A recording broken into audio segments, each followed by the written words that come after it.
deixa eu pegar aqui.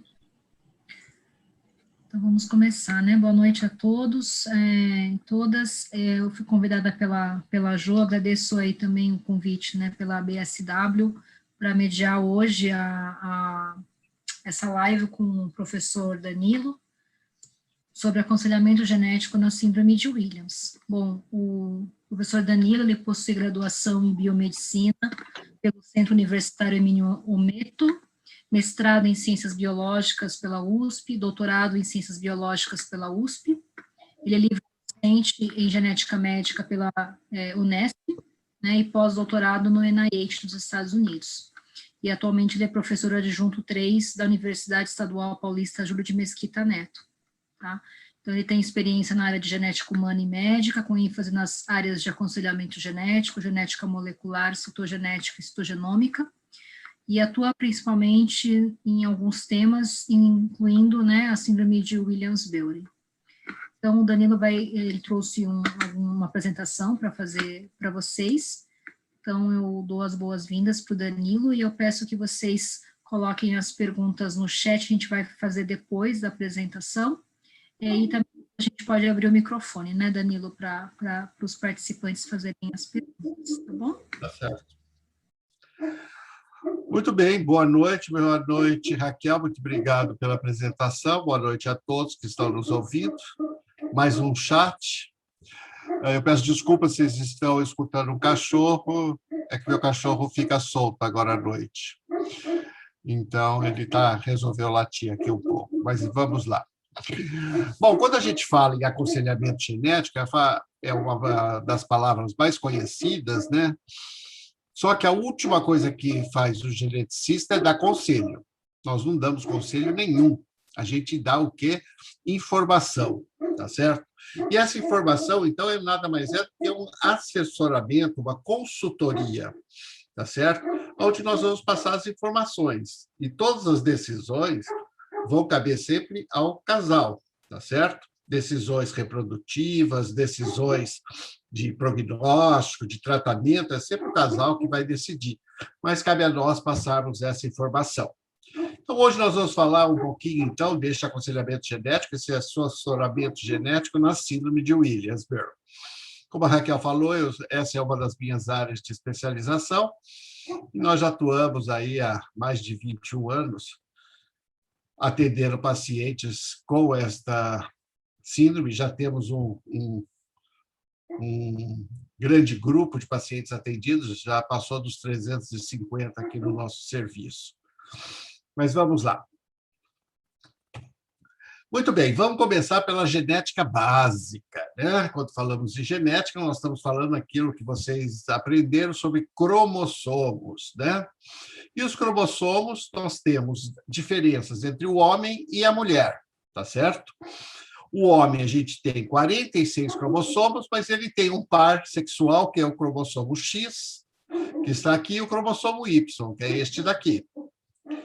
Enquanto que a mulher tem 46 cromossomos, só que ela tem dois pares, ou tem, perdão, um par do cromossomo X e nenhum Y. Tá? Então, o que confere a masculinidade é o Y. Tá? E quando não tem Y, normalmente precisa ter os dois X para termos assim, um cariótipo normal, tá certo? E agora nós vamos falar deste parzinho cromossômico aqui, que é o número 7. Por quê? E aqui estão representações dos cromossomos, como eles podem estar representados, né? E aqui está o cromossomo 7, a representação esquemática, o diagrama dele, tá? Então, mostrando todas as regiões deste cromossomo, como é a nomenclatura mundial, universal, tá? E quando nós vemos essa nomenclatura, nós vamos ver que aqui, 7q11.22, nesta região é que nós vamos encontrar a alteração cromossômica que leva à síndrome de Williams. E o que nós temos? Todos nós, então, temos um parzinho de cromossomo 7. Nos Williams, um pedacinho, um fragmento, foi perdido, tá certo? Foi deletado. Por isso que esse pedacinho é chamado, então, de deleção. E de qual região é essa? No cromossomo 7, no braço longo, na banda 11.23. E é por causa desta nomenclatura que nós solicitamos e foi aprovado, a BSW solicitou e foi aprovado, o Dia Estadual, e agora estamos na negociação para o Dia Nacional da Síndrome de Williams, ser o dia 7 do mês 11, 7 de novembro. Tá? Muito bom. E aí nós temos as meninas e os meninos. Tá? Mas como é que acontece essa deleção? Então, essa deleção está aqui, ela é mais ou menos do mesmo tamanho para todos os indivíduos, e o que varia é região que não tem genes, o que varia no tamanho. Ah, então quando é muito maior é mais grave? Não tem nada a ver. O tamanho não influi no fenótipo, tá certo? E o que nós vamos perder são todos esses genes que estão aqui, que nós já sabemos que são 28 genes, porém, nós só sabemos a função mais ou menos de 10 a 12 genes. Ainda tem bastante genes para nós descobrirmos quais são as funções dele. E o gene principal, não sei se vocês conseguem enxergar, está aqui, ELN, que é o gene da elastina, que é uma proteína que dá a elasticidade da nossa pele. Não é colágeno. Colágeno é outra substância. Tá? Todo mundo fala, o colágeno não é o colágeno, é a elastina. Tá? Muito bom. Então, esta síndrome de Williams é caracterizada por essa deleção. E como que ocorre essa deleção? Ocorre devido ao erro ao acaso. O que é o acaso? Sem querer. Não é hereditário. Tá? Durante a formação dos gametas, o que nós chamamos de gametogênese, ou seja, na produção de espermatozoides do homem ou de óvulos da mulher. Então, lembrando que o homem ele produz espermatozoide todo dia, tá? E a mulher, os óvulos dela são produzidos já quando ela está dentro da mãe dela. Então, se ela teve uma microdeleção do óvulo, foi lá quando ela estava dentro da mãe dela. E aí você tem esse óvulo faltando um pedacinho. Junta com o espermatozoide, que tem o número 7 normal, dá uma criança com a síndrome de Williams. Tá certo?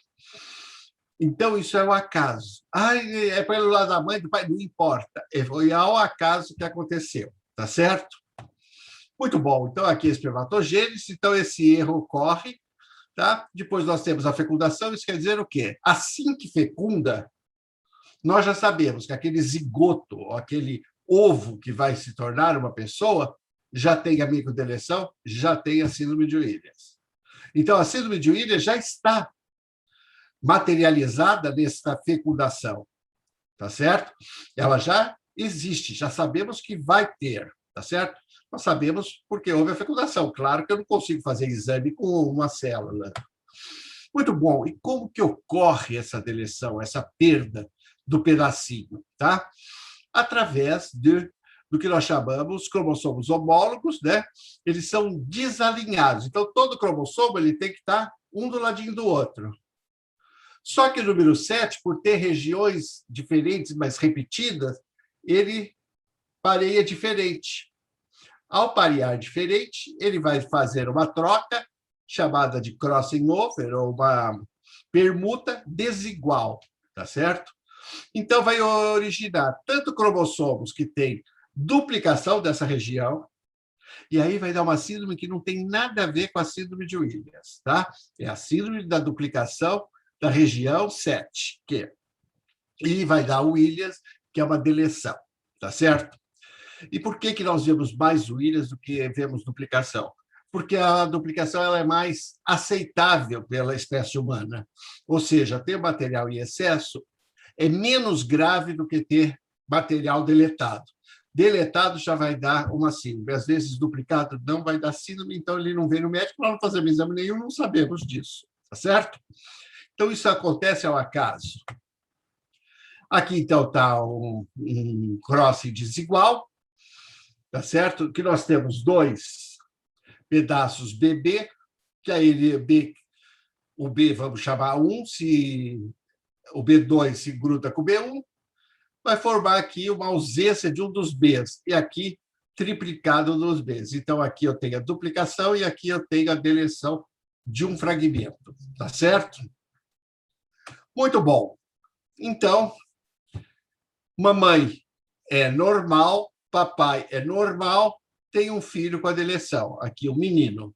Tá certo? Isto aqui, então, aconteceu ao acaso. Tá? Então, não teve nenhum fator desencadeante. Ah, foi por causa de uma gripe? Não. Isso foi ao acaso que aconteceu. Algumas vezes, nós vamos ter um indivíduo que tem, nessa região aqui, uma inversão. Em vez de ter aquele segmento A, B, C, ele tem A, C, B. Então, está invertido. Ao estar invertido, quando ele tem que fazer o pareamento, ele vai fazer uma alça durante a gametogênese. Olha, então você está vendo aqui que ele, para poder ficar um do ladinho do outro, aqui A, B, C, D, aqui A, C, B, D. Então, aqui houve uma inversão. Para que essa inversão possa parear lá na gametogênese, tá? Eles o que formam essa alça. E muitas vezes você vai ter cromossomos que são inviáveis, isso quer dizer que não, mesmo se fecundar, não vai para frente, não é nem um aborto, já é expelido, tá certo? E aqui nós vamos ter duplicações e deleções, podemos ter, tá? Então, o pai pode ter inversão ou a mãe pode ter inversão. Esta inversão ocorre para cada 2.000 pessoas, ou pais de crianças com síndrome de Williams, tá? Se eu pegar 2.000 pais e mães, eu vou encontrar um que tem essa inversão. Isto que é essa frequência. Então, guarde esse número. Então, essa frequência é de 0,05%. E o que o assessoramento genético faz? Ele vai discutir riscos, vai discutir terapêuticas, tratamento e vai discutir prognósticos. E nós vamos tratar rapidamente disso. Risco, que eu acho que é a parte que eu vi que as pessoas mais queriam saber, é o seguinte: um casal normal, não tem problema nenhum. Qual o risco dele vir a ter uma criança com síndrome de Williams? Qualquer casal da população é de 1 para 7.000. Isso quer dizer que 0,00015%. A chance de vir a ter uma criança com síndrome de Williams é 1 para 7.000.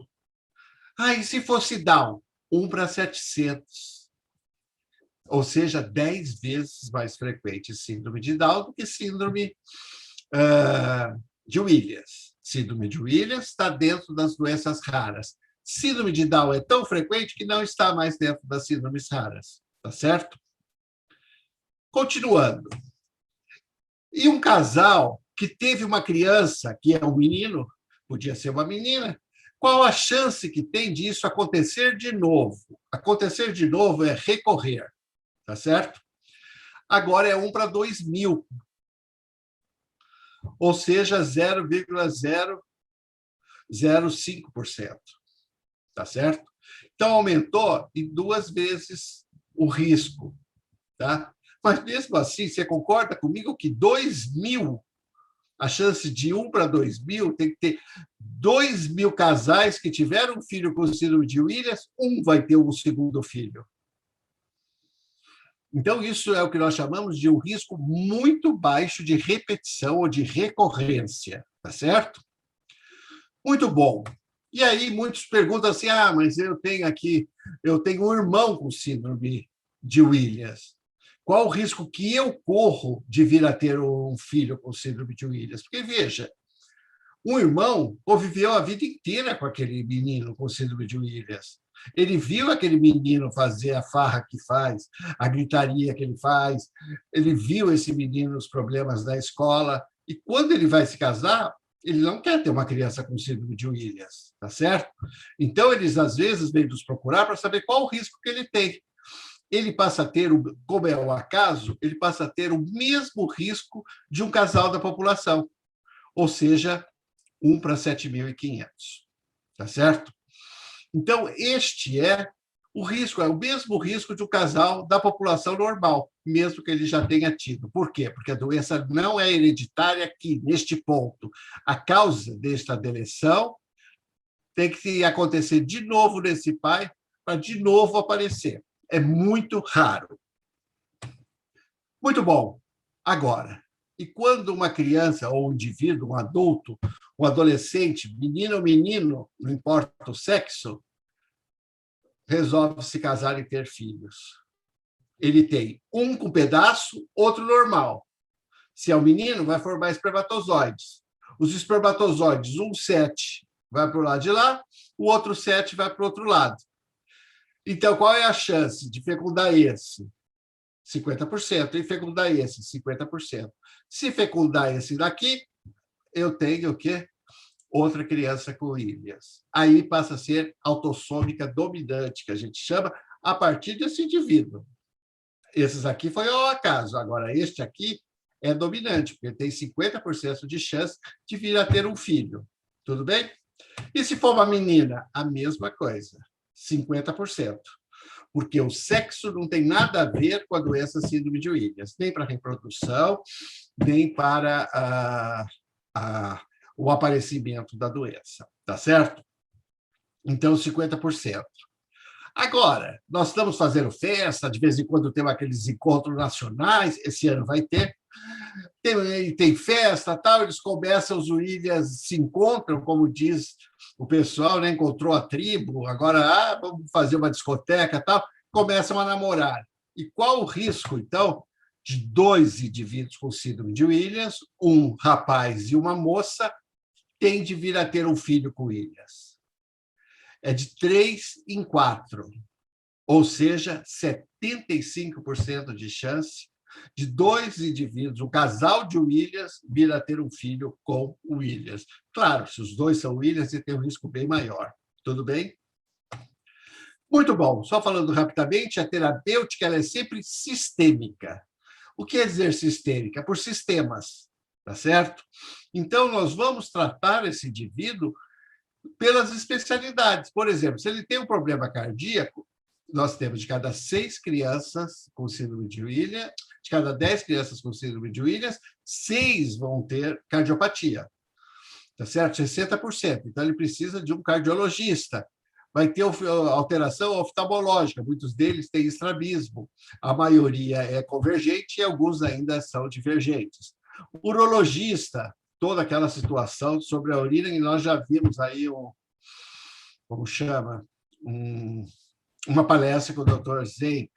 Fonoaudiologia, eles têm dificuldades para manter uma conversa longa. Eles são muito rápidos nas frases, tá? Mas eles precisam trabalhar a fonoaudiologia. Endocrinologia, muitos vão ter puberdade precoce, ou seja, vão começar a desenvolver os caracteres sexuais antes do esperado, nós temos que estar sempre alerta a isso, e outros problemas endocrinológicos, então, apareceu o problema, vai para o endocrinologista. Fisioterapia, muitos deles no começo da vida, terapia ocupacional, nutrição é fundamental, porque se nós não trabalharmos muito bem a alimentação de Williams, nós vamos ter Williams obesos, tá certo? Então, é fundamental nós não termos obesidade. Porque se ele tem cardiopatia, se ele tem problemas urológicos, ainda vai ter obesidade, então nós temos que fazer tudo para os nossos Williams não serem obesos. E, claro, psicopedagogia, aqui a escola, como a escola, nós temos que tratar a escola, ou desenvolver com a escola, os programas para auxiliar na alfabetização das crianças com síndrome de Williams. Então, tudo isso é sistêmico. Ver um problema, tem que ir naquele profissional. Não é que todos vão ter problemas em todas as áreas, mas muitos têm, tá? A terapêutica, o tratamento, também é sistêmico. Depende do que a criança está apresentando. Por exemplo, se ele estiver apresentando uma hiperatividade, muitos pediatras, neurologistas, têm dado metilfenidato, que nada mais é do que a Ritalina. Lembrando, de cada 10 crianças com Williams que tomam Ritalina, pelo menos 4 desenvolvem intolerância, ou seja, imediatamente, em vez deles ficarem mais calmos, eles ficam dopados, ficam totalmente, como chama, deprimidos, tá certo? Então, neles formam um efeito tampão muito forte. Então, tem sempre que discutir isso muito bem com a família. E muitos deles, da adolescência para frente, vão ter tremores, vão ter o balançar dos movimentos, e isso é trabalhado um pouco com levodopa, tá certo? Então, são os dois medicamentos que eu vou chamar assim, mais comuns que a gente vê nos tratamentos sistêmicos das crianças com síndrome de Williams. Ah, mas não tem um tratamento para curar síndrome de Williams? Não. Síndrome de Williams, ela é constitucional. Seria a mesma coisa o seguinte, quem tem olho azul é constitucional. Eu não vou conseguir mudar a cor do olho do indivíduo. Ele nasceu com olho azul, vai viver com olho azul e vai morrer com olho azul, porque é constitucional dele. Eu posso pôr uma lente de contato, tentar alguma coisa para mudar, mas eu não vou mudar isso, tá certo? A mesma coisa, síndrome de Williams, eu posso fazer alguns tratamentos de sistema, mas eu não vou conseguir que o indivíduo seja totalmente saudável, tá? E o prognóstico, o que nós já chamamos que a única coisa que nós temos que tomar muito cuidado, já principalmente a partir da adolescência, do começo da adolescência, tá? É com a pressão arterial. Porque a pressão arterial, ela não dá sinal. A pressão alta não dá sinal. E quando ela der sinal, nós já vamos poder estar com a perda de um dos rins. Então, isso é muito grave. E a gente pode evitar isso. Como evitar isso? Medir a pressão sanguínea semanalmente a partir dos 10 anos de idade. Claro que se a criança já é pequenininha, já tem 5 meses, 1 ano, 2 anos, e já apresentou pressão alta, o dela vai ser constante a medição, tá certo? Crianças que nunca tiveram problemas, comece com os 10 anos, vamos dar uma olhadinha, tá certo? 3 medidas diferentes, ou seja, acima do esperado para aquela criança, nós devemos procurar imediatamente, normalmente, um cardiologista ou um urologista, dependendo da região que está dando a hipertensão, que pode ser uma estenose supravalvar, né? Que não foi detectada ainda, mas pode ser também um problema renal, da artéria renal, tá certo? Muito bom. Então, na verdade, era isso que eu tinha para falar sobre riscos, né, de futuros filhos, que muitos perguntam. Claro que a gente poderia ficar aqui discutindo muito, mas hoje o enfoque, basicamente, é sobre risco. Risco para os pais, risco para os irmãos e risco para o indivíduo com síndrome de Williams. E só lembrando que a família, né, é a base de uma sociedade moderna. E eu gosto dessa frase, que somente famílias especiais podem ter filhos especiais, tá certo? Então, todas essas aqui são crianças que nós já atendemos, tá? Alguns aqui já estão bem mais velhos do que essas fotos, né? Mas era quando eles passaram comigo que a gente pegou as fotografias. E temos até os gêmeos lá de São Paulo, enfim, são várias pessoas aqui, a Mel, eu não lembro de nome de todos, tá? Mas, de qualquer forma, são todos pacientes aqui da ABSW, tá certo? Eu só tenho a agradecer, muito obrigado a todos, e dizendo para aqueles que ainda não é colaborador oficial, que ajude a BSW a se manter, tá certo?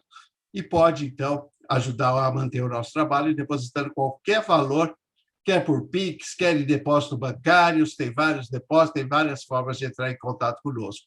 E hoje nós já temos uma sede própria, que fica na Rua Espírita 186, no bairro do Cambuci, que estão convidados também a ir conhecer. Ela não está aberta o tempo todo, porque nós não temos dinheiro para uma secretária, mas sempre que a gente marca alguma recepção, um acolhimento de uma família, tal, é lá. E todo o material da BSW hoje está dessa sede. Tá? Era isso que eu tinha para falar para vocês, e o meu muito obrigado a todos. Obrigada, Danilo. Muito didático, né? Eu acho que esclareceu muito aí a questão também do risco de recorrência, assim, que é muito, muito comum, né? Os pais quererem saber o que é esse aconselhamento genético, né? Tem algumas coisas aqui no chat, Danilo. Primeiro foi da Helena, que colocou que o filho dela, eu acho que o Thales, né? Nunca foi no nutricionista, porém é seco. Seco, não sei se a Helena quis dizer que ele é magrinho, né? e que uma outra mãe escreveu o contrário, que a Luciana, né, escreveu que a Camila tem um problema com obesidade. Né? Você quer comentar a questão que você falou sobre a nutricionista, né? Veja bem, como nós temos cardiopatia, a cardiopatia pode alterar o status quo do indivíduo, tá? Eu não vou me preocupar muito com a criança muito magra, tá certo? Isso a gente dá uma olhadinha, a gente consegue manter, fazer só uns trabalhos para ele aumentar a musculatura, e ótimo. Agora, a criança obesa eu não posso deixar, nós temos que tratar. Obesidade, como todos sabem, é doença. Então, é mais uma doença que está dando no Williams. Então, nós não podemos deixar obesidade em Williams, tá certo? O endocrinologista e o nutricionista têm que ser acionados para nós trabalharmos nessa parte. Porque, como vocês sabem, foi uma das comorbidades agora para vacinação. Eu espero que todos já tenham conseguido vacinar seus filhos, diante daquelas instruções que nós passamos pela live. E lembrando que todo William deve tomar, se ainda não tomou, o mais rápido possível, agora a vacina da gripe, tá certo?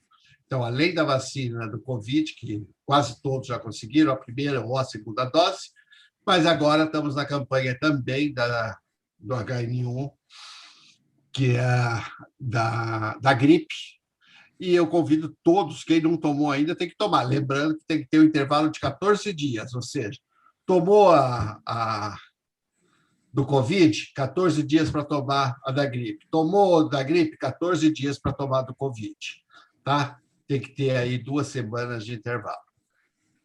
Próximo. Bom, aqui eu tenho algumas perguntas, até vou fazer um comentário, Danilo, antes de te passar a palavra. Primeiro foi que a Helena respondeu que ele é bem magro, que nasceu com baixo peso, e que tem um outro paciente que falou que era obeso, né, até ter o diagnóstico de hipotiroidismo, e depois tem uma pergunta em relação, né, do diagnóstico e do acompanhamento. Então, eu sou médica geneticista, eu acho que é bem importante reforçar, né, que o aconselhamento genético geralmente ele é multidisciplinar, né, nos Estados Unidos a profissão é mais regulamentada, né, toda essa parte tem um preparo só para o aconselhamento genético, que não precisa ser médico geneticista. Nos Estados Unidos eles têm, né, o Genetic Counselor. Aqui no Brasil a gente está discutindo isso com vários conselhos aí profissionais, mas é muito importante ficar claro para todo mundo que do aconselhamento genético que o Danilo apresenta para vocês, tem 2 partes que são do médico, tá? Que é o diagnóstico, então pedir exames, né, pedir o exame do FISH, pedir MLPA, em alguns casos pedir o array, pedir exames cardíacos, pedir ultrassom, isso é do médico, o médico que faz o diagnóstico, né?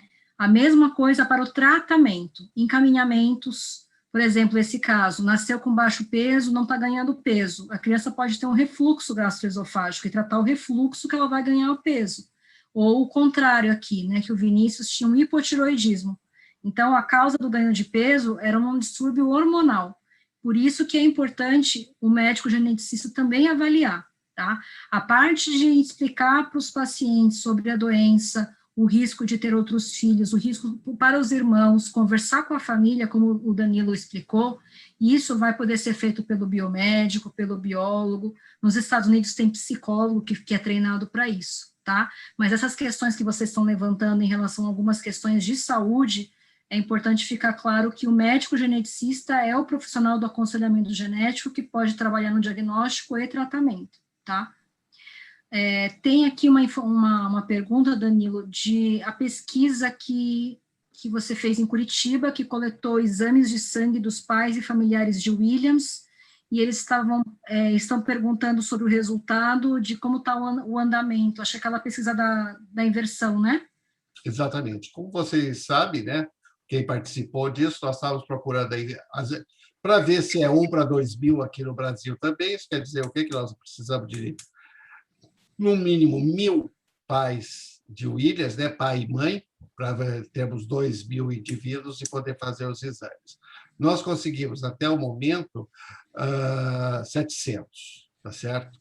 Então, estamos precisando de mais pais, mas nós não estamos fazendo mais o exame. Por quê? Porque está faltando dinheiro. não conseguimos ainda recursos, repetir os recursos para continuar isso. E eu só posso divulgar quando eu souber exatamente qual é o risco aqui no Brasil, tá certo? Então, antes disso, mas e o meu exame ficou pronto? O exame ficou pronto, mas o resultado, o que ele significa diante da amostra, ainda tem que esperar fechar o grupo total, tá? Tá bom. Daí tem mais aqui um pai que falou: obrigada pelas informações, pelas infos. Passamos pelo geneticista para o diagnóstico clínico e FISH.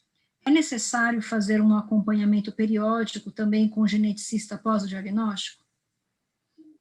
Sim, sempre é importante, porque hoje é o geneticista que vai centralizar o encaminhamento dos pacientes pelo conhecimento que ele tem da doença. Eu acho que todos vocês passaram, pelo menos já pelo pediatra, tal. A primeira coisa que o pediatra fala é: eu não sei o que é isso, eu nunca tratei isso, eu nunca vi isso, entendeu? Então, na verdade, quem tem essa expertise, quem tem esse conhecimento da doença genética é o geneticista. Ele não vai tratar, ele vai encaminhar conforme os sistemas são alterados. Viu que a criança mandou para o endocrinologista, viu que ela tem hipotiroidismo, é o endocrinologista que vai tratar não é o geneticista, mas o geneticista vai indicar para onde deve ir, tá? E vai poder estar em contato com aquele médico. Ou seja, encaminhou para o endocrinologista que nunca viu Williams, o geneticista vai estar à disposição para discutir com ele as coisas que precisam ser feitas e como deve ser o Williams, mandar artigos e coisas mais para que o indivíduo, o médico profissional daquela área, entenda melhor sobre o paciente que ele está tratando. Isso é até uma boa prática, né? Uma dica, né, Danilo, de os pais carregarem um relatório, seja pelo médico geneticista, seja pelo geneticista biólogo ou biomédico, um relatório sobre a síndrome, né? Porque muitas vezes eu acho que vocês vão chegar num serviço de saúde, vão para o pronto-socorro, vão para uma fono, que nunca ouviu falar de Williams, e não sabe o que o filho de vocês pode ter de manifestação. Então, vocês tendo um relatório, isso facilita muito, né? Tem um comentário aqui da Elaine. Só terminando a sua parte, Raquel. E lembre-se, o relatório fica em casa, você faça 10 cópias xerox e leva. E aonde você for, alguém vai falar: deixa isso comigo. Se você levar o original, você fica sem. É isso mesmo, leva uma cópia já. Relatório, cópia. O original fica na pasta do paciente. Isso. Boa dica, né? Levar já uma cópia. A Elaine falou que a filha dela, Camila Pereira, não gosta de doces, mas se alimenta bem nos horários. Ela cuidou bem disso e ela até que se regrou bem. Hoje, com 20 anos, sabe o que comer. Foi cansativo até ela aprender, mas valeu a pena. Tá? É um comentário dela, de uma mãe de uma paciente que já tem 20 anos, né? Interessante. Eu sempre digo, criar uma criança é sempre difícil. Quer uma criança com síndrome de Williams, quer uma criança sem a síndrome de Williams, é difícil criar, é difícil colocar regras, sabe? Aquela propaganda que tinha, que o menino ficava gritando: mãe, eu quero brócolis, eu quero brócolis. E a gente sabe que aquilo não existe, mas a criança tem que ser educada pelos pais, né? Então, parabéns a Elaine aí por ter conseguido fazer. Isso é bom, porque acaba fazendo educação alimentar da família inteira, do marido, dela, e sempre é bom a gente ter uma educação alimentar. O Marcos está perguntando assim: doutor Danilo, poderia falar um pouco sobre as pesquisas com o exoma? Existem informações ou pesquisas nessa área no Brasil? Olha, na verdade, o que nós estamos vendo é que existem alguns genes que podem ser alterados com a presença do Williams, ou seja, o Williams predispõe o aparecimento ou liga a expressão de outros genes, tá certo? Isso ainda está em estudo. Eu não sei totalmente, nós não temos ainda esse acesso. Como você sabe, o exoma é um dos exames mais caros hoje do leque de exames do geneticista, tá certo? É de difícil interpretação, não é fácil, tá? E nós não temos como juntar ainda um grande número para fazer exoma. Tá? Se você tentar uma agência financiadora fazer 50 exomas para você ter dados para poder fazer o cruzamento, ninguém vai financiar pelo preço que custa 50 exomas. Tá? Hoje o exoma está em torno de $1.000. Então, você imagina, 50 já são $50.000 só para o exoma, depois interpretar e fazer toda a outra parte. Então, são pesquisas muito caras que nós não fazemos, que eu saiba, ninguém com ilhas está fazendo pesquisa com exoma, mas a gente está acompanhando, principalmente a doutora lá no Baylor College, que tem um grupo bastante grande, um grupo em Toronto, no Canadá, que também é um grupo há anos está trabalhando com ilhas, e eles já estão fazendo essas pesquisas, tá certo? Mas a hora que eles tiverem algum resultado, nós vamos ser os primeiros a receber informação deles, de acordo com os contatos que a gente tem, os intercâmbios que a gente tem nessa área. Isso, só lembrando que o exoma, ele é um exame focado para ver SNVs, é para ver uma letrinha alterada. Em Williams, o que a gente tem alterado, a gente chama de CNV, é um Copy Number Variation, é aquela região que o Dr. Danilo mostrou no cromossomo 7. O exoma pode até enxergar essa deleção, mas ele não é um exame de escolha para a gente ver essa deleção. Ele não é um exame, né, feito para isso. Ele pode até enxergar, mas ele não é feito para isso. Em relação aos estudos internacionais, vou só comentar, Danilo, que o pessoal dos Estados Unidos, lá do NIH, até contactou a gente aqui na USP para tentar fazer uma pesquisa do quê? Eles queriam ver a região que não está deletada do 7, então, se o paciente tem a deleção do 7 nesse cromossomo, eles estavam interessados em sequenciar os genes do cromossomo 7 íntegro. Então, é bem interessante para saber se, por um acaso, algum paciente poderia ter mutações nesse cromossomo íntegro que estaria alterando a síndrome de Williams nesse paciente. Porém, eles queriam tecidos, né? Sabe que é difícil conseguir tecidos, mesmo nos pacientes que operam estenose de artéria renal ou operam coração, e isso para mandar para fora é muito complicado, e também, como é pesquisa, nos Estados Unidos eles não devolvem os resultados, seria como se fosse uma doação, né? E a gente não teria de volta os resultados, então a gente optou por não participar desse estudo dos Estados Unidos lá, que eles estavam sequenciando os genes do cromossomo 7 íntegro, que não tinham a deleção. Tá? O Marcos também perguntou se você poderia falar também sobre os riscos e cuidados com anestesia na síndrome de Williams. Bom, o que nós já sabemos é o seguinte, como a síndrome de Williams ela mexe com a elasticidade, nós vamos ter uma alteração da elasticidade dos vasos, principalmente das artérias, porque o calibre, a grossura da parede da artéria, ela é muito maior do que de uma veia. Então, ali eu tenho muito mais elastina numa pessoa normal. Quando eu vou para a anestesia, o que acontece? Eu vou fazer uma depressão, eu vou diminuir o batimento sanguíneo e tudo, então a pessoa vai estar quase que adormecida, tá certo? E esses vasos, então, estão liberados. Quando volta, eles voltam a bombear o sangue normalmente.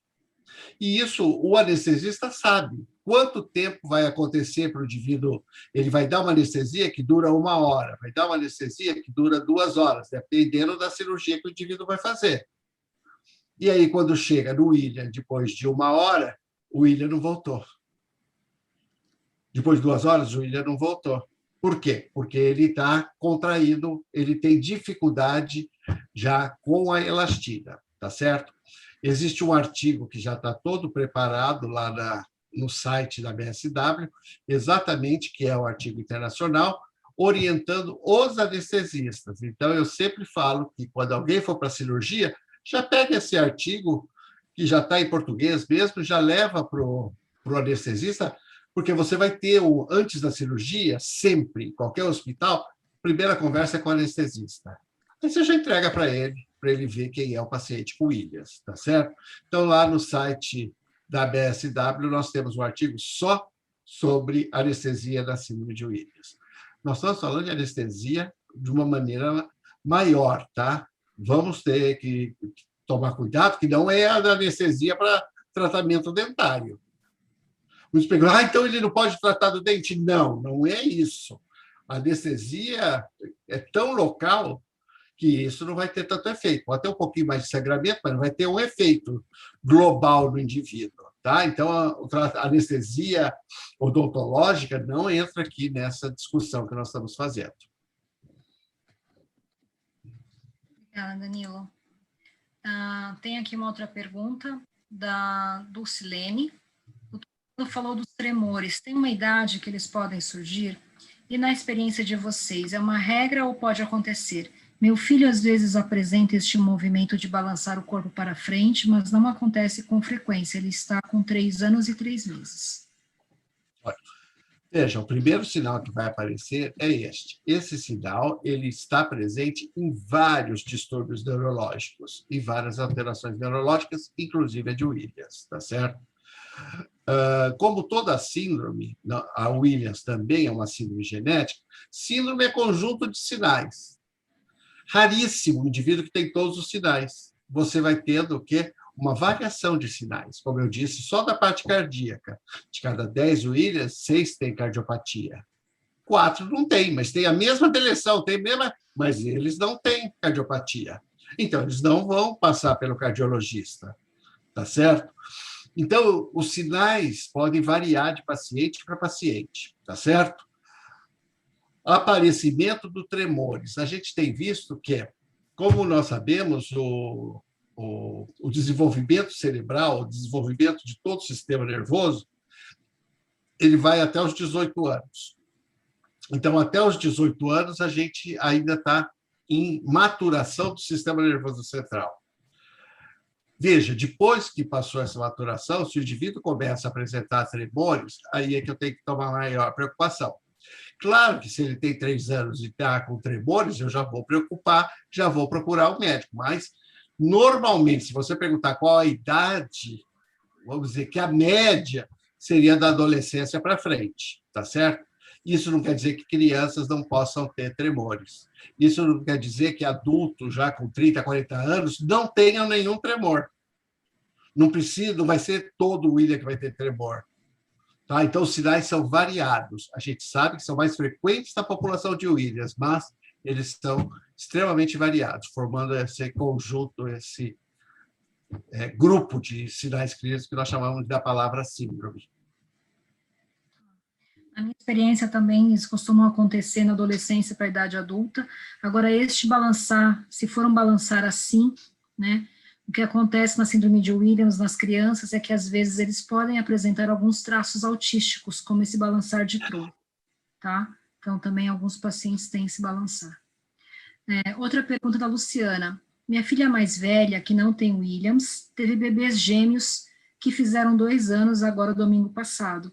Eles ainda não falam nada, estou ficando preocupada que também sejam portadores da síndrome. Bom, é muito raro eles serem portadores da síndrome, mas nós já sabemos que gemelaridade já causa algum problema, tá certo? Então, temos muitos problemas de desenvolvimento na gemelaridade, tá? O corpo humano não foi feito para ter gêmeos. E quando tem, é preocupado. Se tiver trigêmeos, quadrigêmeos, é pior ainda, tá? Então, na verdade, é o pediatra que tem que ver como é que ele está. Né? A mãe tem que levar o pediatra e ver se está tendo alguma alteração dos marcos de desenvolvimento. Tá? Se ele tiver alteração nos marcos de desenvolvimento, quais são marcos de desenvolvimento? Começa a firmar o pescoço, sentar, sorrir, começa a engatinhar, falar. Então, nós temos uma faixa que a gente espera, que a criança comece a sentar, comece a andar, comece a falar. Se fugiu dessa, aí temos que consultar o neurologista. Tá? É ele que vai fazer os exames antes de eu pensar em ser geneticista, tá? Porque ele tem mais chance de ter um problema pela gemelaridade do que pela deleção do cromossomo. Tá? Eu acho, na minha opinião, é muito mais da gemelaridade. E se realmente tem. Agora, lembre-se que os filhos são da sua filha, são seus netos. Então, a mãe, ela que tem que estar preocupada, né? A avó sabe que quanto mais fala, mais atrapalha lá dentro da casa do casal. Então, toma cuidado com isso, tá? Ver se ela está percebendo e se o Se ela está percebendo, o pediatra tem que ver esses marcos. Mudou, a criança não está crescendo, está fugindo da curva, tal. Aí nós temos que ver o que está acontecendo. Se é em desenvolvimento, nós vamos chamar um neurologista para dar uma olhadinha, tá? Isso, acho que é bom sempre comentar com o médico, com o pediatra. Primeira coisa que a gente exclui como médico quando está com atraso de fala é surdez, tá? Às vezes a criança não está falando porque ela não está escutando. E a generalidade, como o Danilo falou, pode levar aí a uma série de prematuridade, né, alguma complicação neonatal. Às vezes antibióticos que foram usados numa infecção neonatal podem causar surdez e dar atraso de fala. Então, primeira coisa é comentar com o pediatra que deve estar seguindo essas crianças, né, com os marcos do desenvolvimento. E o atraso de fala, antes de pensar em Williams, por conta de um tio ou uma tia, né, desses pacientes, é pensar no histórico e excluir surdez primeiro, tá bom? Infecções congênitas, etc. A Helena pergunta com quem faço o relatório. Acho que a gente respondeu, né, Danilo? Pode ser tanto com o geneticista não médico, quanto o médico geneticista que fez o diagnóstico dessa criança, tá? Ele geralmente que vai conseguir fazer esse relatório. Se você pedir para o pediatra, ele não vai saber a síndrome. Muitas vezes o pediatra está esperando o relatório do geneticista, seja ele médico ou não, né? Pode ser um biólogo, um biomédico também. O Igor também perguntou anestesia, acho que o Danilo já respondeu sobre anestesia.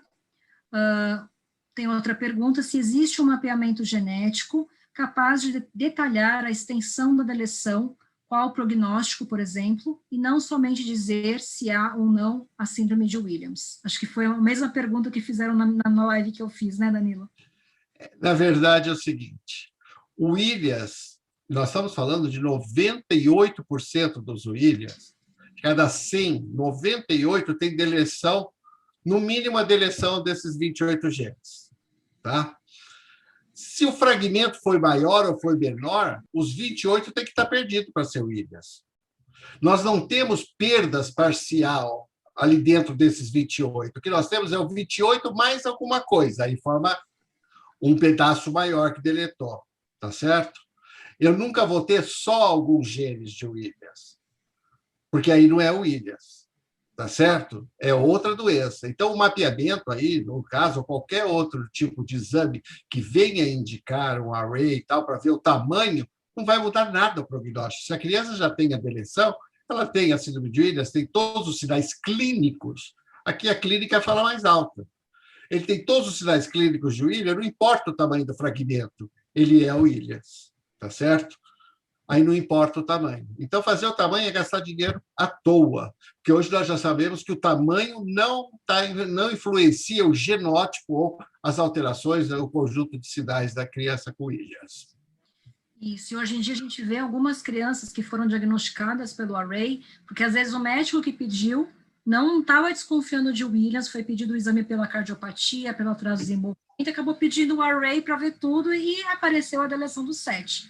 E o array também a gente deixa reservado, às vezes, para casos atípicos. Eu tenho um paciente que eu fiz array exoma, porque ele estava evoluindo de uma forma totalmente fora do esperado para a síndrome de Williams. Então, nesse paciente, eu ampliei, vi o tamanho da deleção, fiz até exoma de pesquisa, para saber por que ele estava tão diferente, a gente não conseguiu encontrar no momento.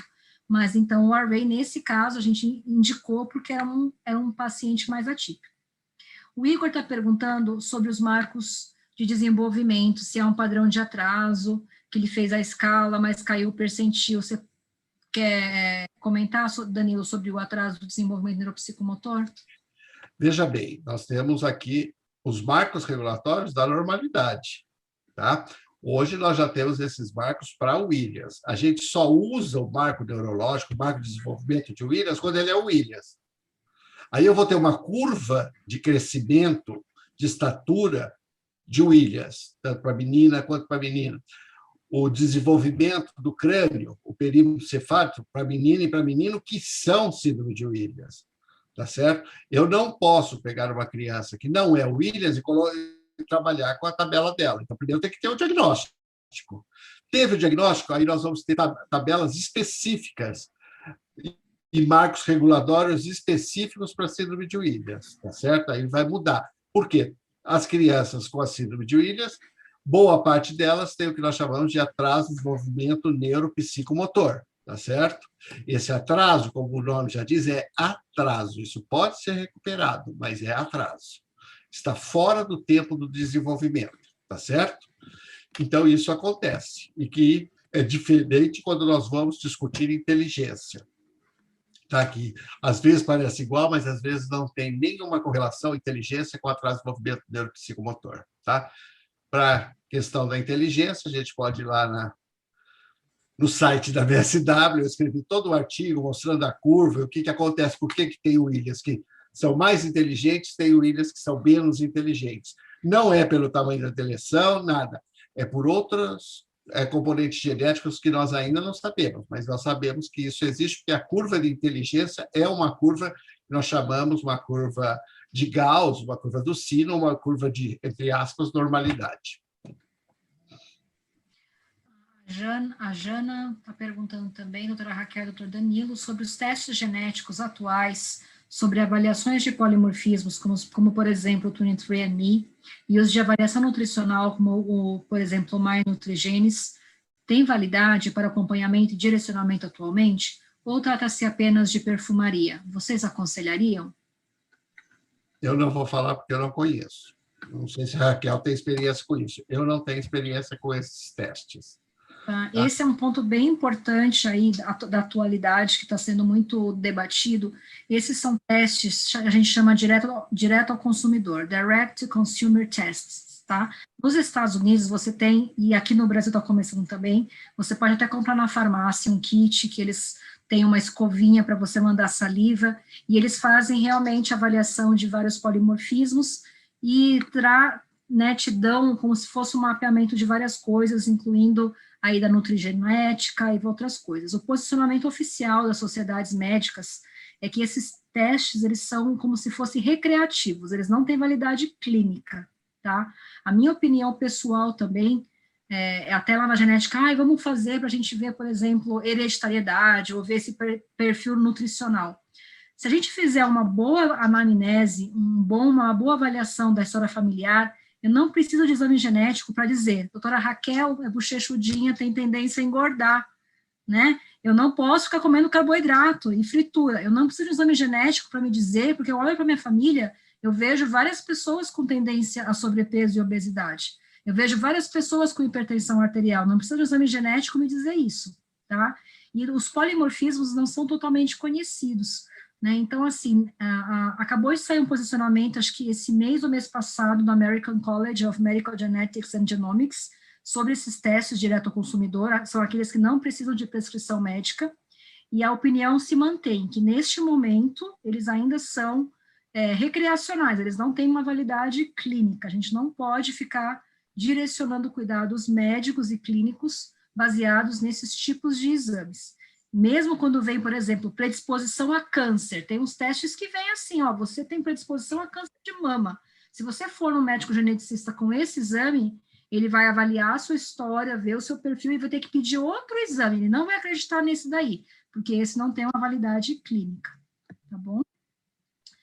Além do que, né, Raquel, muitas vezes você faz esse exame, como você mesmo falou, nós vamos descobrir outras coisas, né? O câncer de mama, quer dizer, você vai trabalhar com uma criança de 3 anos de idade, 4 anos, vai fazer o exame dela e vai descobrir que ela vai ter câncer de mama, ou que ela tem a predisposição para câncer de mama, ou, é muito comum também, uma predisposição à metástase, quer dizer, além de ter câncer, para depois ter a metástase.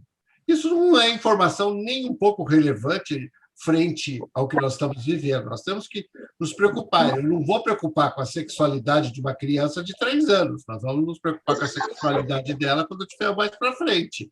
Então, cada hora nós temos que pensar alguma coisa.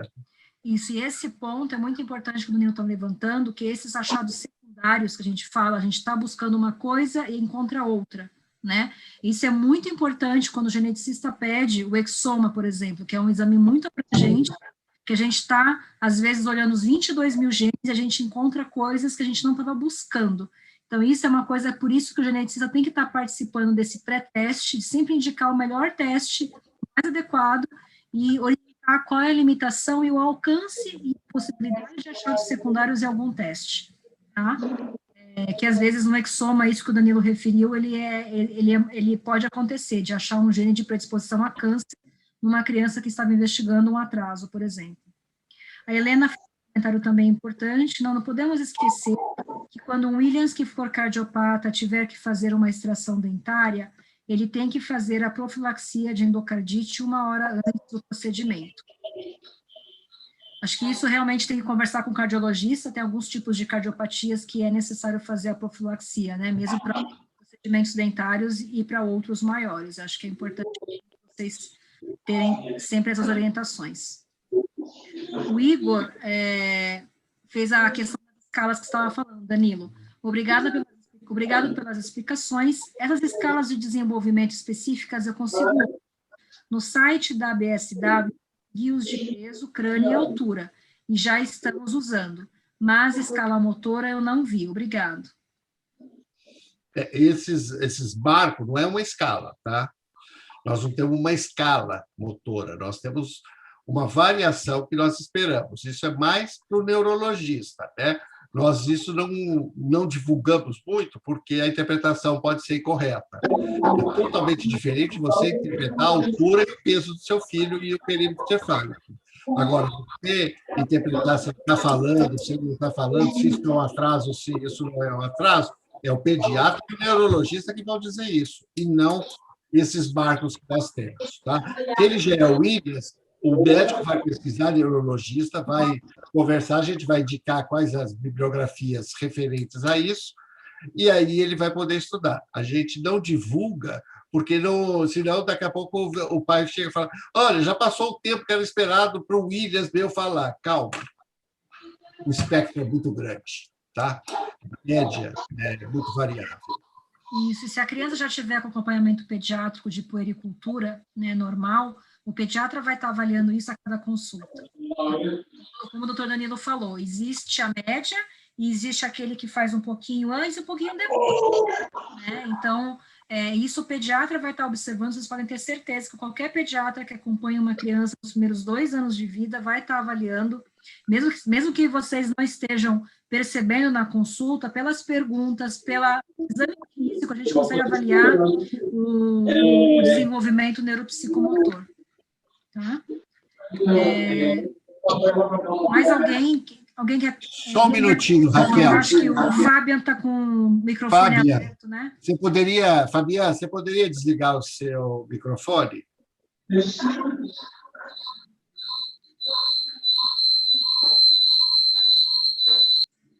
Muito obrigado. Por favor, Raquel.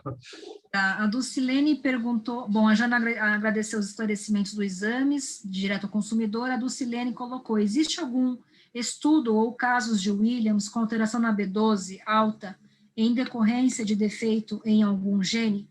Quais valores são considerados altos do ponto de vista médico? Olha, não temos nenhum gene ligado ao B12, nesses 28 genes, né? Porque isso eu acompanho cada vez que está saindo a descoberta do que o gene faz. Nenhum dos que foram descobertos está ligado ao metabolismo da B12, tá? E eu não sei se a Raquel tem alguma experiência. Eu tenho mais experiência na B11. B11 é ácido fólico, tá? O ácido fólico, muita gente não sabe, mas é a B11. Agora, com relação a déficit de B12, isso vai dar um tipo de anemia, que é a anemia, como chama, megaloblástica. Megaloblástica, mas aqui ela está falando que está alta, né? Ela está alta, já não é. Eu só conheço assim, B12 está diminuindo, então nós estamos frente a provável anemia megaloblástica. Agora, alta, eu não conheço nem quadro clínico que seja. Eu acho que esse comentário é importante para a gente lembrar que nem tudo que vai acontecer com os filhos de vocês está relacionado à síndrome de Williams. Se ele tiver alguma alteração, tem que investigar com o pediatra, no caso, se for criança, né, outras causas. Se não for uma coisa muito típica da síndrome, tem que investigar causas mais comuns, né? Eu realmente também não lembro de nada relacionado ao metabolismo de vitamina B12. O que a gente tem um pouco de cautela em relação à vitamina D, de não fazer uma suplementação pela tendência à hipercalcemia. Então, a gente só suplementa a vitamina D quando está com déficit de vitamina D, né? Que é muito comum hoje em dia, porque a gente não toma muito sol. né? Mas a gente não indica a suplementação, polivitamínicos com vitamina D. Em relação à vitamina B12, também não conheço alguma relação com a síndrome de Williams. Alguém mais tem perguntas? Alguém quer abrir o microfone para falar, fazer uma pergunta para o Danilo? Tem mais uma pergunta aqui. Vinícius sempre apresentou plaquetas baixas, já acompanhei com, deve ser hematologista. A Étula que está perguntando, você quer fazer alguma pergunta em relação a isso? Você quer perguntar se as plaquetas baixas têm relação com a síndrome de Williams? Eu não sei se é isso que a Étula queria perguntar. Vamos ver se ela complementa aqui no... Isso da relação com a síndrome de Williams, talvez, né? Se tem relação. Olha, uma plaquetopenia, e além do que, se já passou pelo hematologista, não tem relação, não é comum alterações sanguíneas desse nível, tá? Na síndrome de Williams. Então, ele pode ter alguma outra coisa, algum outro déficit aí, tá? Mas que não é de Williams. Como a Raquel falou, pode ter alguma outra coisinha, tá certo? Mas é o hematologista que vai estar acompanhando para ver como é que está isso, essa plaquetopenia ou não, porque isso influencia diretamente na coagulação sanguínea. Então, você vai fazer um tratamento odontológico mais invasivo, vai ser mais demorado. Então, isso tem que ser todo discutido com o hematologista. A Jana pergunta se, com relação à vitamina D, vocês indicam uma dose máxima de suplementação diária ou mesmo haveria necessidade de suplementar D e K associadas. Então, a dose de suplementação é padrão, né? É igual, o pediatra vai ter que suplementar e depois dosar de novo para ver como é que ficou. Não tem uma coisa específica para a síndrome de Williams. O que a gente evita é suplementar sem ter o déficit. Se a dosagem está normal, não é para ficar dando vitamina D, né? E a Silvia perguntou, já viu algum paciente com síndrome de Williams que fez cirurgia de prolapso retal? Como foi? Meu filho faz físio, já tem mais de 3 anos, melhorou, mas a Procto acredita que será cirúrgico, ele tem 9 anos. 10% das crianças com síndrome de Williams têm prolapso retal. Por quê? Porque o reto, ou principalmente o final do reto, ele tem todo o plexo hemorroidário, que são todos os músculos. Aquilo ali é muito mais musculoso, porque são 2 músculos que nós temos ali da ampola final, tá? Os anéis esfecterianos. São 2, não é um. Então, é muito músculo. Como nós já dissemos, a elastina está fraca nesses músculos. Então, ele está o quê? Mais relaxado. Estando mais relaxado, você tem o prolapso, tem a saída. E aí você, às vezes, tem que ir para a cirurgia. 10% das crianças têm prolapso retal.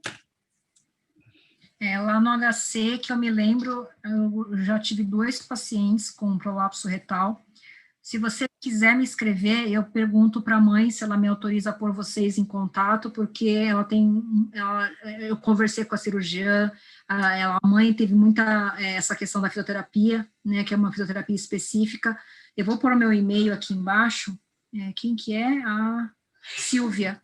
Se você quiser me escrever, eu tento falar com essa mãe para ver se ela me autoriza a dar o contato dela para você, e eu ponho vocês em contato, que essa mãe, eu acho que ela tem bastante conhecimento para compartilhar com você e com os profissionais que estão cuidando do seu filho. Eu acho que seria uma boa, tá bom? A Carolina Feliciano levantou a mãozinha lá, você está vendo? É verdade, desculpe, é isso mesmo. Então, vamos dar a palavra. Você vai ter que explicar aqui. E a Carolina! Só um minuto. É que o meu marido vai ter que abaixar aqui, porque senão vai estar dando eco. Boa noite, doutor Danilo. Boa noite, doutora Raquel, tudo bem? Como o senhor disse, a síndrome é um conjunto de sinais e que eles são bem variados. Não quer dizer que um tem algum sintoma que o outro também terá. E que são marcos de desenvolvimento, porém que existem diferenças entre os Williams. No caso da fala, o Lucas ele tem 4 anos e não fala. Nós até fomos da doutora Raquel, ela indicou uma foniatra, nós fomos essa semana na doutora Emi, e assim, o que ela observa é que ele não tem necessidade de comunicação, interesse na comunicação, porque a gente vai precisar trabalhar, claro que vai ser nós vamos fazer exames para ver se ele está escutando direitinho, mas ele já fez o Bera, né? Quando mais novinho, hoje ele tem 4 anos. Com 1 ano e pouco ele fez o Bera, talvez a gente vá repetir, porque ele ainda não consegue fazer os testes com fone, né? Então, a gente não sabe até que ponto ele entende ou não entende, porque alguns comandos ele entende, outros não, mas é que a fala não sai. Pela doutora Emi, ela identificou que ele não se interessa pela comunicação. Ele não acha que a comunicação... ele não consegue interagir. E o que o senhor tem a dizer sobre a falta dessa fala? Bom, primeiro, ele vai falar. Vamos começar de trás para frente. Uma hora ele vai falar. E quando ele começar a falar, você vai ter uma saudade da época que ele não falava, tá? Então, talvez aí tenha algum pai ou mãe que pode me dizer que o filho também, com 4 anos, não falava. E é isso. Ele é filho único, Carolina? Ele é o quê? Filho único? Não entendi. Se ele é filho Ele único. é filho único. Meu, sim, do pai, não. Tá, então, meu bem, a gente até sabe, né? Tudo que ele pede mostrar o dedo, você dá para ele, para que ele vai falar? Então, é mais ou menos isso que a fonoaudióloga deve estar discutindo com você, tá? Vocês vão ter que mudar a maneira com ele e ele vai fazer bastante exercícios para fono. Não se preocupe, ele vai falar, tá? A não ser que ele tenha alteração auditiva, o que parece que não é o caso. Se ele entende... A primeira coisa que a gente faz, tem um teste muito simples, a criança está virada, você bate a palma atrás dela. Se ela escutar, você já tem uma noção de que aquilo não está tão acabado assim, entendeu? Não é uma surdez definitiva. Então, ele está escutando alguma coisa. E dizer que é seletivo, isso é muito mais, sei lá, no William, né, cidade, 4 anos, tem audição seletiva, acho difícil, entendeu? Porque ele quer fazer ordem, não, é porque eles são bastante... A psicologia deles é diferente, tá certo? Então, eles mas são existem preguiçosos. Casos, são existem casos onde preguiçosos. O cognitivo de alguns é melhor do que o de outros. Como o senhor disse, vão ter uns mais inteligentes e outros menos. Mas existe testes para isso? Não. Existe, mas não agora. Não precisa fazer agora, entendeu? Vamos deixar ele desenvolver um pouquinho mais. Hoje, o que ele tem que é o problema para você? É a fala. Quem cuida da fala? Fonoaudiologia. Pronto. Você já está encaminhada. Vamos cuidar por parte, tá? Na hora que ele tiver 10 anos, se a coisa estiver ruim, a gente faz algum teste de inteligência para ver onde ele está, onde você pode trabalhar melhor. Tá? Mas não precisamos fazer isso agora, não. Só vai te dar noções de que você não vai ter muito o que fazer. Entendeu? Vamos cuidar da fala, que é o maior problema que está tendo aí para você, né, Carolina? Sim, mas eu falo da questão de inteligência, não é que eu quero ele inteligente, não. É para saber se o cognitivo está influenciando na fala. Eu estou dizendo pela fala. Não. Você tem crianças que... A Williams é um grande exemplo de cognição e não alteração. Eles têm um discurso, eles falam que quem tem esse discurso, quem tem a alteração que eles têm cognitiva, não era para falar desse jeito, e eles falam. Então, ele é muito estudado pela turma da fonoaudiologia por causa disso, porque ele foge da regra. São indivíduos com atraso de cognição que acabam tendo falas praticamente normais, tanto que os pais não percebem. Só vai quando a professora lá estiver no primário, no jardim, aprendendo alguma coisa, que os professores vão notar, porque os pais não percebem. A criança serelepe, fala,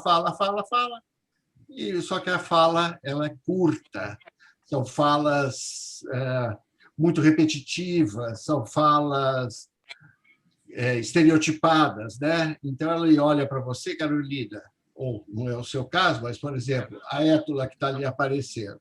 Ele olha para a Étula e fala assim, mamãe, a senhora está linda. Isso é um estereótipo. Ele viu que, quando fala isso, a mãe fica toda dengosa, fica gostando mais dele. Então, ele sabe usar esse tipo de estereótipos, entendeu? Se você chegar para o William e perguntar como foi o capítulo de ontem da novela que ele gosta, que está assistindo, ele não vai conseguir te dizer a novela toda. Ele não consegue ter o discurso longo. Tá? Isso é um dos problemas do aprendizado de Williams. Que isso a gente discute quando for a hora do aprendizado. Com a psicopedagoga, que aí, estou tendo dificuldade na escola. Aí vamos conversar com a psicopedagoga, entendeu? Então, não é agora que o distúrbio aí cognitivo ou atrás do desenvolvimento do neuromotor está alterando muito a fala dele, não. Tá? Não é por aí, não. Tá bom, obrigada. Raquel, ele é paciente. Não, eu conheci a família, um abraço para vocês. Ó, Carolina, aqui no chat a Silvia colocou. Aqui começou a falar com 5. Tem dia que ninguém aguenta de tanta conversa, tá bom? Ai, amei. Então falei, Carolina, você vai sentir uma falta nessa época. Isso, e eu acho que é bem interessante essa questão da linguagem no Williams, né? Que até eles fizeram estudos comparando crianças com o mesmo QI, Williams e Down. Você dá um desenho para o paciente de Down contar uma história. E o Williams tem um QI verbal muito maior, ele conta histórias assim, né? Usa palavras diferentes, tem essas falas estereotipadas, às vezes ele aprende num filme, numa novela e repete. Então, realmente, a linguagem é para ser um ponto forte de eloquência, mas realmente tem alguns vícios de linguagem, mas é esperado um atraso de fala. Eu acho que hoje aqui no chat, né, Carolina, você viu aqui que teve um paciente que começou a falar com 5, né? Então, é importante a troca de experiência. Está mais tranquila. Tá. Tem a Étula que levantou. Obrigada. Imagina, um abraço para vocês. A Étula levantou a mãozinha. A Étula, pode falar. Tá, eu quero agradecer muito vocês. Eu quero falar para Carolina. Carolina, eu sou mãe do Vinícius, que tem 29 anos. A primeira coisa que a fono me disse que o Vinícius não ia falar nunca, porque eu já sabia tudo que ele queria, entende? Ele era o meu primeiro filho, então ele me olhava com os olhos, eu já corria e pegava a bolacha que ele queria. Eu já corria e pegava o que ele queria beber, porque eu sabia o que ele queria. Quando eu parei de saber o que ele queria, ele começou a falar. Então, eu te falo como, não melhor que o doutor Danilo, nem a doutora Raquel, que sou apaixonada por eles, mas como mãe quero te dizer, vai falar, e quando começar a falar, minha filha, sai de perto. E agora a doutora falou, o Vinícius tem sido de Williams casado com a menina de Down, né? Então eu tenho essa dupla aqui em casa, doutora, de Down com Williams. Então tu imagina, é uma festa. E vai ser uma festa da tua vida essas crianças. Vai falar, só segura a tua onda aí. Helena? A Carolina também falou aqui, a Patrícia Gomes também falou que a filha tem 7 anos e também não fala ainda, né? A Helena levantou a mão também. Helena, pode falar, por favor. Boa noite, tá? Meu nome é Helena, moro aqui no Sul, em Viamão. A minha pergunta é o seguinte, o Thales tem 20 anos, tá? E não se alfabetizou ainda. E a minha preocupação com ele é mais, assim, nessa parte que é o que eu vejo que mais incomoda ele, que é o déficit de atenção, e que ele não consegue se concentrar para poder estudar. Ele toma Ritalina, né? Agora está sem aula, e aí a pandemia atrapalhou mais ainda. E uma vez um neurologista falou para mim que ele iria conseguir se alfabetizar dependendo do profissional que estivesse trabalhando com ele, de achar um meio, de achar um jeitinho, um estalo, alguma coisa que desencadeasse para ele conseguir o aprendizado. Eu gostaria de saber se, pela idade dele, ele já tem 20 anos, se ele vai conseguir se alfabetizar, se isso atrapalha pela idade dele. Veja bem, hoje, o que nós esperamos de uma alfabetização de um... Que, no mínimo, ele saiba ler um e-mail, sabe escrever uma resposta no chat, no computador. Tá? Porque isso é o principal hoje no mundo atual. Tá? Eu não vou querer que o Williams escreva com letra cursiva, tá? Ele vai escrever na letra bastão e o importante é que ele escreva, tá certo? Lógico que os métodos, quando ele falou o tipo, não, é os métodos psicopedagógicos de educação. Hoje nós já sabemos alguns métodos que são importantes. Por exemplo, para a parte de matemática, existe um método chamado método Dourado, que funciona, que é um espetáculo, porque eles têm dificuldade na matemática, porque eles têm a falta de percepção.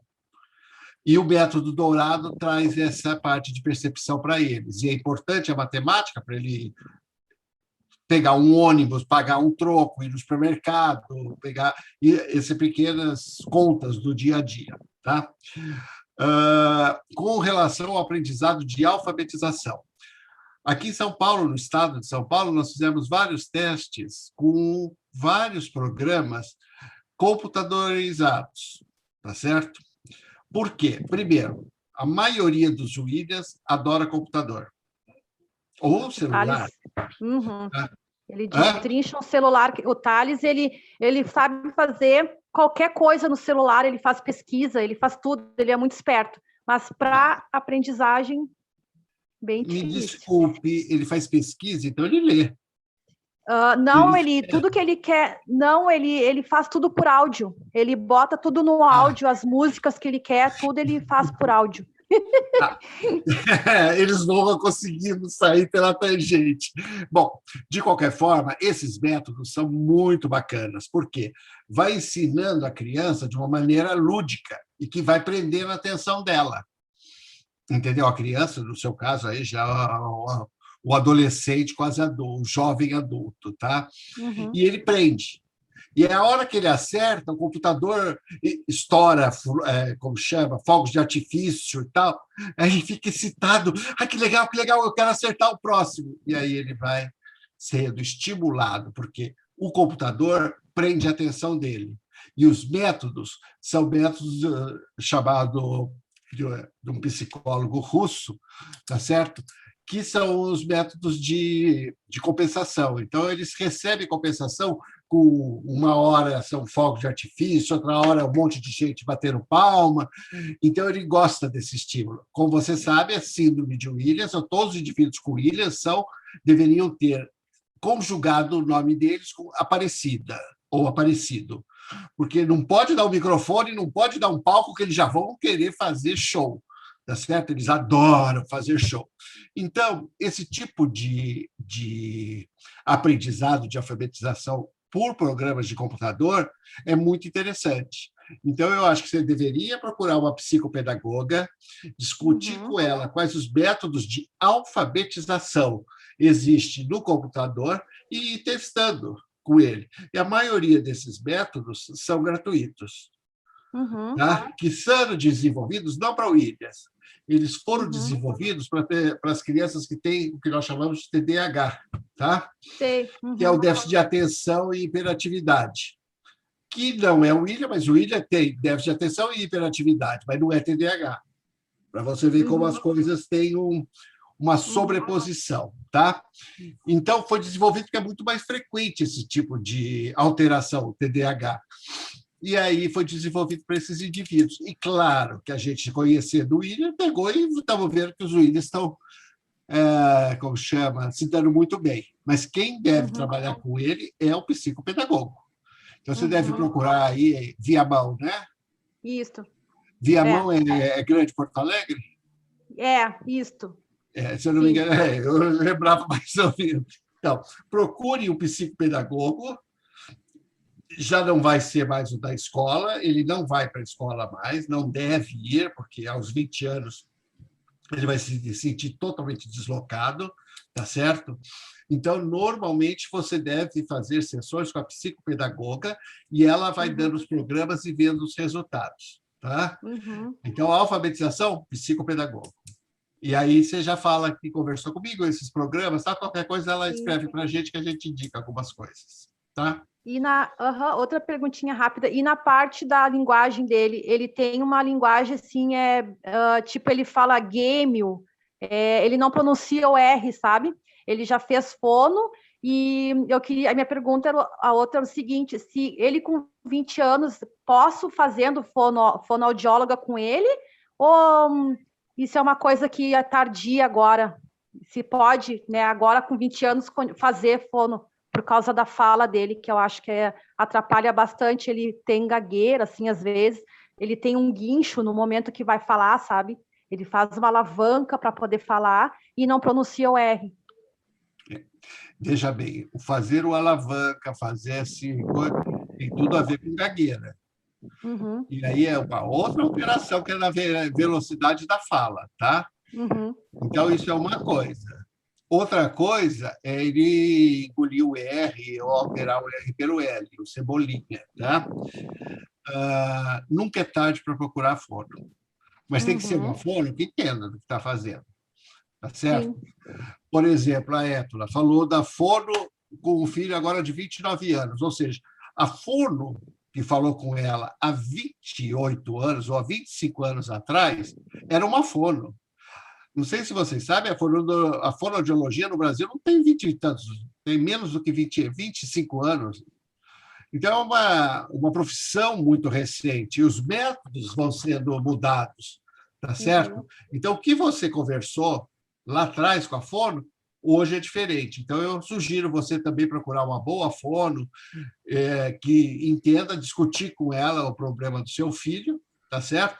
Ela vai poder ajudar um pouco na gagueira e bastante na troca do R, tá? Ok.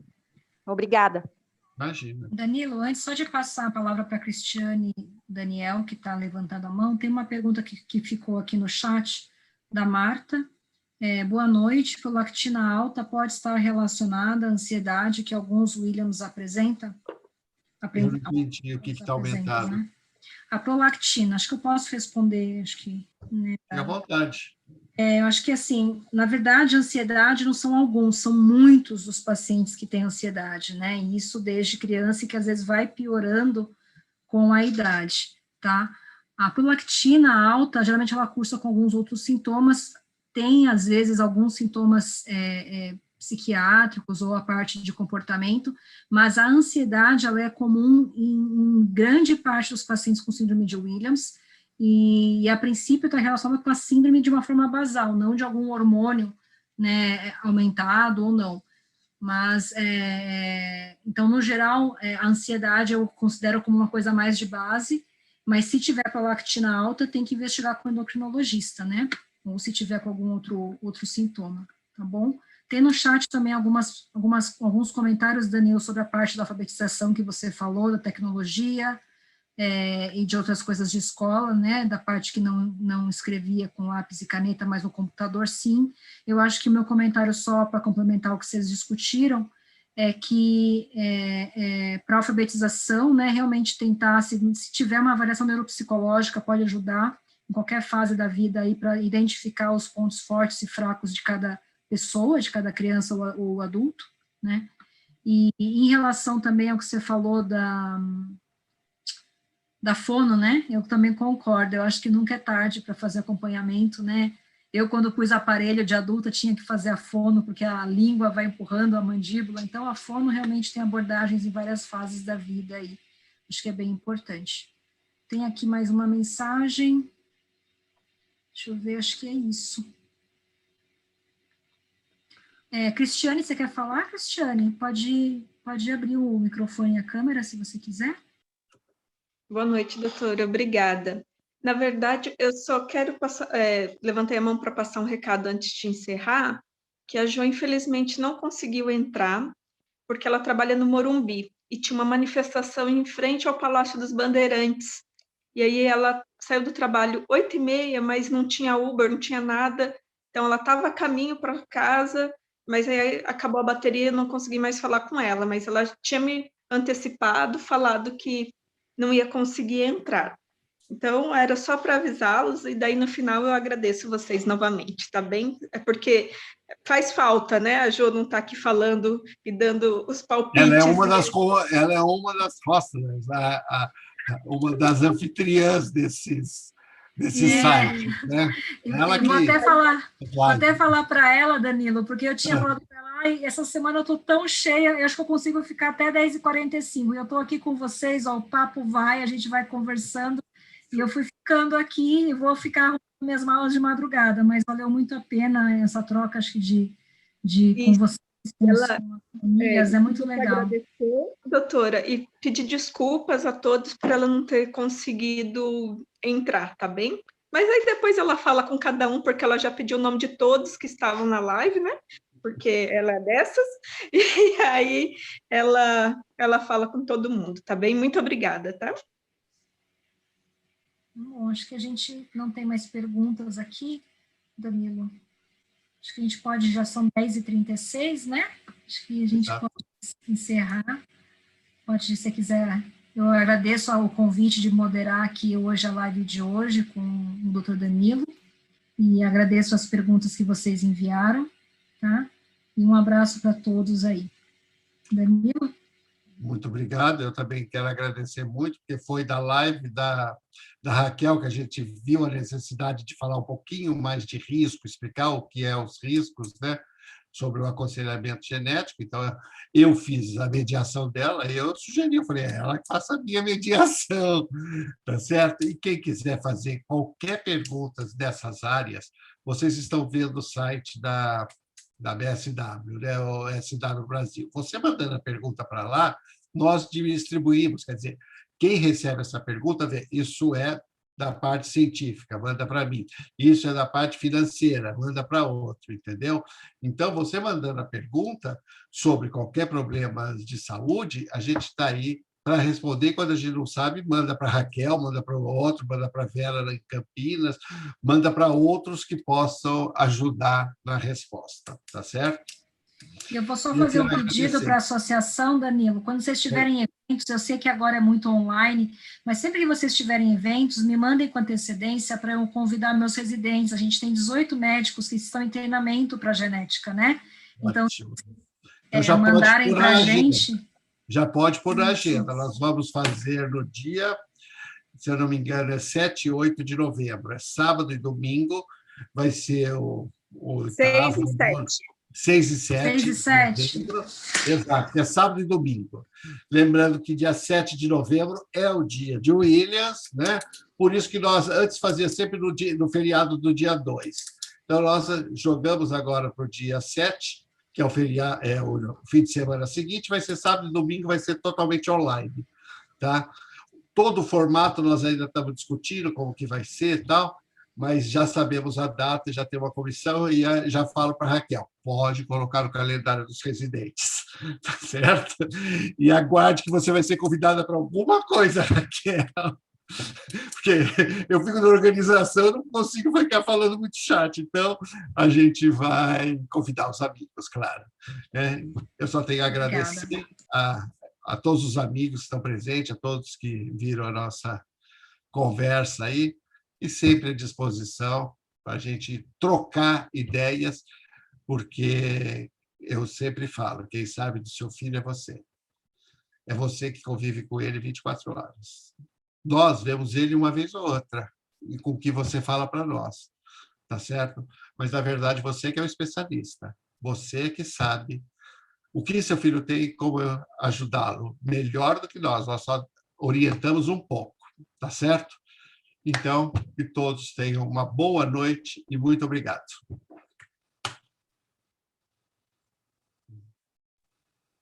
Boa noite, muito obrigada a todos, obrigada, doutor Danilo, obrigada, doutora Raquel, obrigada aos voluntários, a Júlia e o Maurício, que sempre estão conosco, ajudando a organizar, e as famílias novas que entraram. Um beijo e boa noite para todo mundo. Boa noite, gente. Tudo de bom. Até. Tchau.